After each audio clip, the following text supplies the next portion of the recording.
মোবাইলে extra RAM বাড়িয়ে নিন, স্পিড হবে দ্বিগুণ মোবাইলে। অনেকে কিন্তু এক্সট্রা র্যাম বাড়াইতে পারেন না, নতুন মোবাইল কিনতে গেলেই বলে মোবাইলের র্যাম 8 জিবি, এক্সট্রা আছে 3 জিবি। এখন এক্সট্রা যেই র্যাম আমরা কিন্তু অনেকেই বাড়াইতেও পারি না, ব্যবহার করতেও জানি না। আসেন কিভাবে ব্যবহার করতে হয় দেখে আসি। মোবাইলে এক্সট্রা র্যাম বাড়ানোর জন্য আপনার মোবাইল থেকে সেটিংসে চলে আসবেন। এখানে সার্চ বক্স পাবেন, লিখতে হবে মেমোরি এক্সটেনশন। যাদের এই সেটিংসটা থাকবে না, মানে যাদের মোবাইলে সেটিংসটা আসবে না, তারা কিভাবে করবেন অন্য ফোন দিয়ে দেখাবো।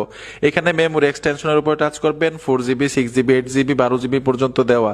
আপনি যদি বাড়াতে চান 12 জিবিতে ট্যাপ দিবেন, এখানে রিবুট লিখে আছে, টাচ করবেন, মোবাইলটা অফ হবে, আবার অটোমেটিক অন হয়ে যাবে। আপনার ইন্টারনাল স্টোরেজ থেকে জায়গাটা কেটে র্যাম বেড়ে যাবে। যাদের মোবাইলে মেমোরি এক্সটেনশন সেটিংসটা খুঁজে পাবেন না, অন্য ফোন দিয়ে কিভাবে করবেন দেখাচ্ছি আমি। যেমন ওপ্পো ফোন হাতে নিলাম, সেটিংসে চলে আসবেন, ওপ্পো ফোনের অ্যাবাউট ডিভাইস লেখা থাকবে, নিচে চলে আসবেন, অথবা উপরে লেখা থাকতে পারে, এখানে লেখা আছে র্যাম, টাচ করে দিলাম।